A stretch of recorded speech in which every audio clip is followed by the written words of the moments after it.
I went to see Death Note the musical without any prior knowledge about this story, and I left the Barbican theater feeling like I've seen the best new musical of 2026. In this video, I'm going to tell you why this musical has impressed me so much. If this is your first time on my channel, then hello and welcome. My name is Christina and I go to theater every single week, and this is the channel where I share my theater reviews as well as my creative pursuits. If you like the sound of it, then make sure to like this video and subscribe to my channel for regular updates. Death Note the musical isn't technically new because its workshop started in 2013 and it has had many productions in Japan and Korea most notably that have preceded this new version of the show that is having its world premiere at the Barbican. And it really pleases me to read in the program that the producers of the show actually have big goals for it. So I'm hoping that this is not the only run that we're going to get to experience in London and maybe even New York and wider. And the main reason for it is an established fan base of this manga and anime series which has been going strong for a long time. This doesn't surprise me because the story is very engaging and I immediately felt compelled to explore the world of Death Note more after I finished with the musical. The storyline follows Light Yagami, who is a high school student, and he finds this supernatural notebook that is called Death Note, where he can write a name in it and the person will die. While he believes that his sense of justice is well intended and he goes on and kills the criminals, the authorities start labeling him as a criminal, and they get Detective L on board to start chasing after this mysterious person who is killing all the criminals. And this is just one of the storylines. There are a few supernatural creatures called shinigamis, and they're representing godlike creatures that are making fun of humans, but that is only until they get involved with humans and start loving them for who they are. Then there's a story about the superstar Misa, who is also very much involved in the conversation with shinigamis, and there are so many interesting characters that this musical brings to the fore that I can only imagine how many interesting characters there are in the actual manga series. So if you're a fan of Death Note, let me know in the comments below which is your favorite character. So we've got to the first thing that I really loved about this musical, and that is the actual storyline. While I totally appreciate that the musical cannot capture everything that Death Note universe contains, I do think that the way that they navigated storyline provided so many different plot twists and beats that just made the musical very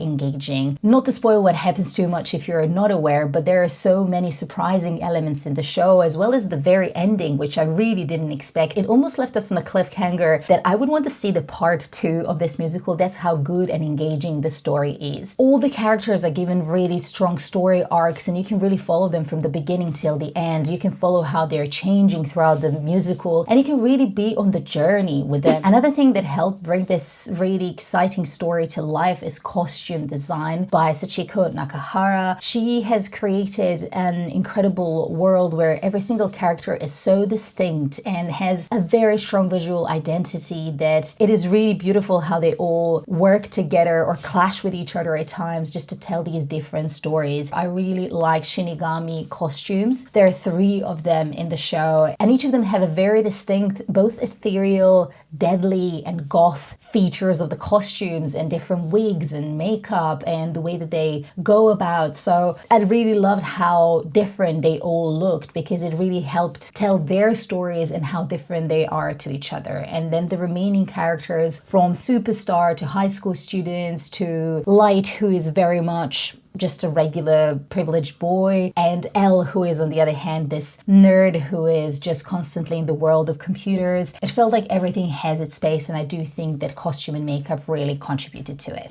Set design has also played a pivotal role in making sure that everything moves smoothly through this universe of Death Note. John Bowser really created both friction and unity on stage in a way that there was this pointing elevated platform in the middle that when you see the stage for the first time, it just looks like almost like a skyscraper pointing towards the sky. And then when the Shinigamis enter, this lowers and it becomes a platform. And throughout the show, this platform is used by various characters, mainly Shinigamis, until the very last scene where Light and Elle confront each other, which is a really powerful scene. But throughout the show, there have been really interesting moving parts that would just appear or disappear. There were like a few tracks that were moving, especially when the ensemble was on on it, and they were having choreographies, and there were two office spaces that would like appear and disappear, and then when Misa was singing, there was this piano and the whole pop concert vibe. So the set design was very dynamic, which really helped keep up the pace of the story, and this is one of the shows where I really felt engaged from the beginning till the end. I just really wanted to see what happens next. Now we've covered more technical aspects of the show, let's talk about the music, written by Frank Wildhorn and lyrics by Jack Murphy. They have created a pop rock musical with a lot of memorable songs. Some are about justice, a lot of them are about love, but ultimately it is full of bold tunes that truly stay with you. Like the song Hurricane has been ringing in my ears since I left the theater, and I keep coming back to it because I really want to listen to it, and I really hope that we do get the cast recording of this particular cast because how good they are, but I'm going to talk about them in a second. Well, there are a lot of big songs. There are also quite a few ballads that are the emotional anchor of the show, and those ballads are mainly about love and longing and humans and connection that humans feels towards each other. While these bolder songs are mainly about justice and kind of figuring out what's right, what's wrong, and how when one individual has the power to call the rights and wrongs his own, how does that make sense and can it ever make sense? So there are a lot of interesting messages within these songs, but I do think that there is a lot of playfulness within them as well, and that there are a lot of humorous moments. So the musical, I wouldn't take it too seriously, but also it has those moments that kind of like grip you and you kind of feel a bit more connected to the bigger question that the musical is asking. But overall, I really felt like it is good fun, not just because it's silly or funny, but because it has that pace to it that kind of really keeps you engaged. We can't talk about amazing music without mentioning even better vocals and incredible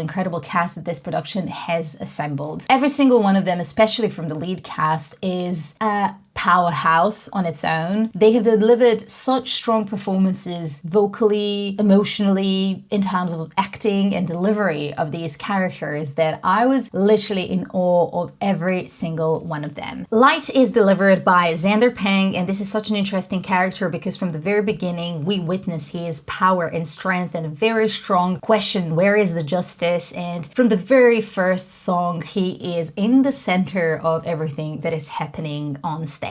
And he remains there for majority of the musical, which is even more impressive because his vocals are impeccable. The songs in this musical are not for the faint-hearted. They are really demanding on performers. And hearing Xander belt out some amazing notes, but also maintaining that very conflicted and angry emotional presence in the show, I absolutely loved it. Colin Ryan delivers the role of Elle, so the two of them are kind of polar opposites, but I would probably see them more as the sides of the same coin. Elle is quite different in his demeanor to Light, but when it comes to the things that they are obsessed with, I feel like they are very similar in terms of they both want to win, they both want to be seen in the world as doing the right thing, and that is their biggest conflict. And the two of them have really nicely complemented each other, not only in terms of the push and pull dynamic between the two of them, but also vocally and in the way that they delivered this relationship. Misa, who is this superstar and Light's seeming love interest, is portrayed by Stephanie Zaharis, and she also delivered some spectacular numbers in that true pop diva style. But the trio that steals the show are the Shinigamis, who are portrayed by Telly Leung, who is portraying Raik, who is Light's Shinigami, Grace Moet, who is portraying Rem, who is Misa's Shinigami, and Chloe Sarako, who is portraying Jealous, who is also Misa's Shinigami in a way. So the three of them are these supernatural creatures who actually start the whole thing with a death note, but each of them have quite a different relationship and understanding of human life and what humans are and if they are worth any of Shinigami's attention. So the three of them are really key plot